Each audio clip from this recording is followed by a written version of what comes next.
Hey everyone, today is Wednesday and we're going to take a look at equivalent ratios today.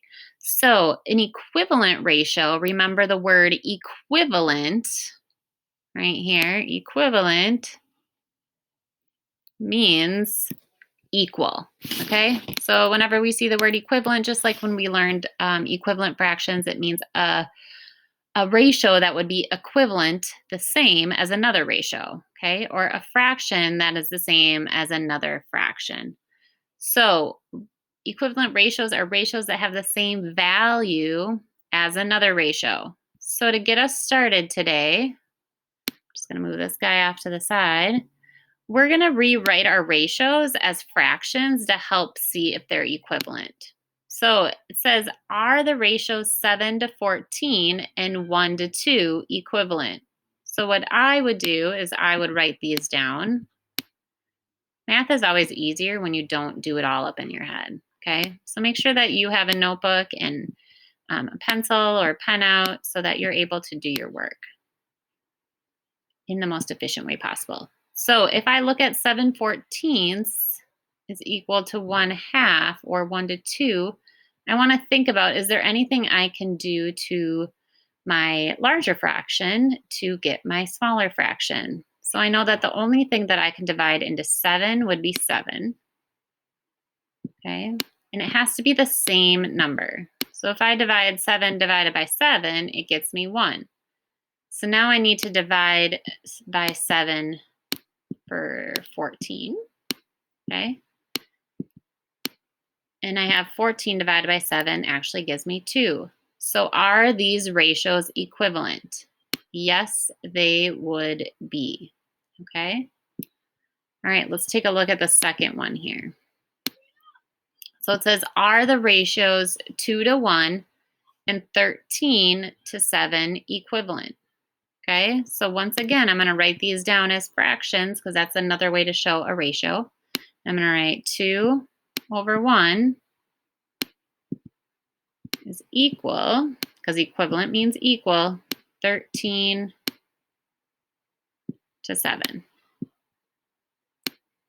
Okay, so I know right away, I'm thinking, is there anything I can multiply? Because to find an equivalent fraction or ratio, you need to either multiply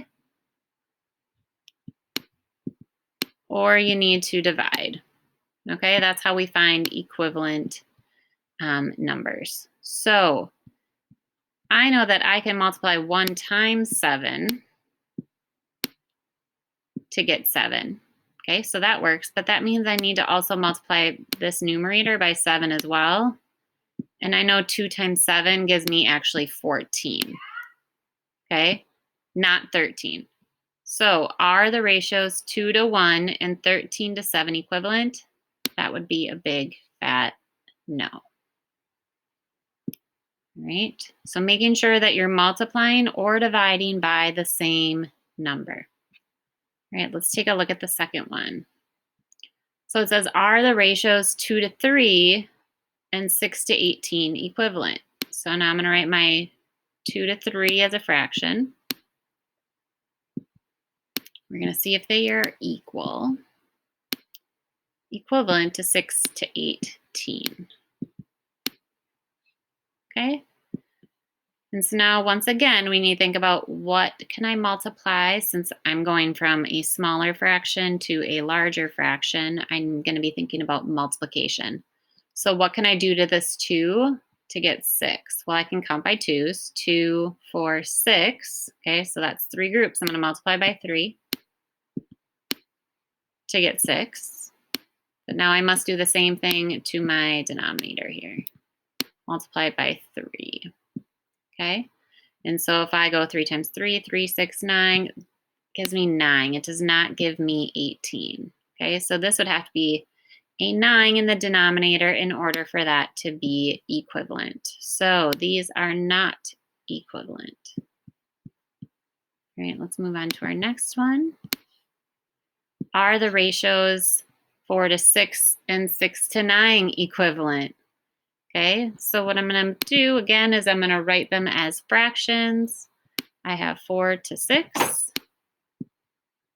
and 6 to 9.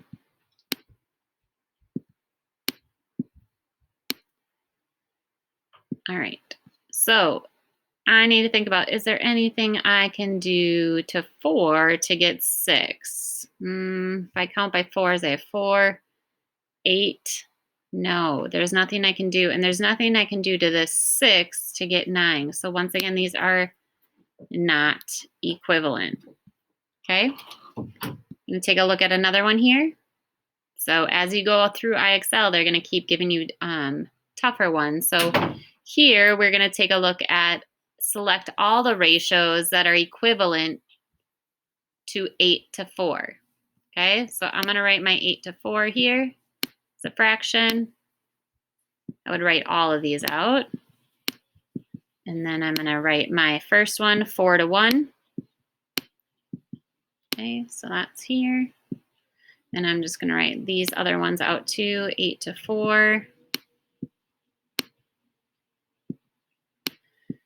is equal to 24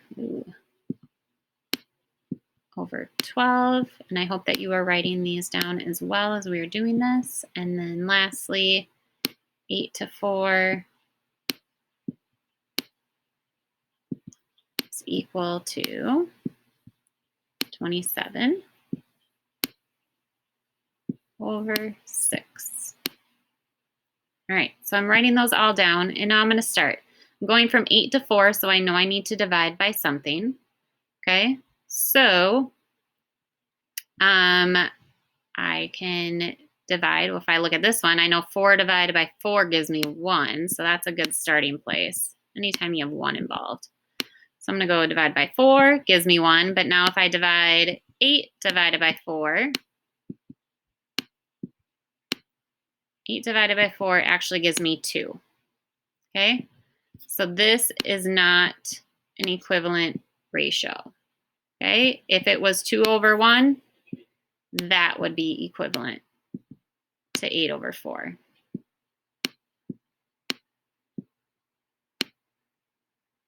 Okay, but this one is not. So now let's look at this one. I know I need to go from 4 to 12 and 8 to 24. So I'm going to count by 4s first because that's easier. So I have 4, 8, 12. So that's 3 groups. So I know I can multiply by 3. 4 times 3 is 12. And so now I need to check my numerator to see if that works. 8 times 3, 8, 16, 24. So that indeed is an equivalent ratio. So that one is works. So you'd want to select that. And now let's take a look at this last one. 8 to 4 is equal to 27 over 6. Well, I know right away if I count by 8s again, 8, 16, 24, 32, there's nothing I can multiply by 8 to get 27. So right away, we know that this one is not going to be an equivalent ratio. And same with the 4 to 6. There's nothing I can multiply by the 4 to get 6, so that is not equivalent as well. So as you go through these, work them out. Can you divide by the numerator and the denominator by the same thing or multiply by the same thing? That is going to help you find an equivalent ratio today. So have a great day, and we'll check you later. Deuces.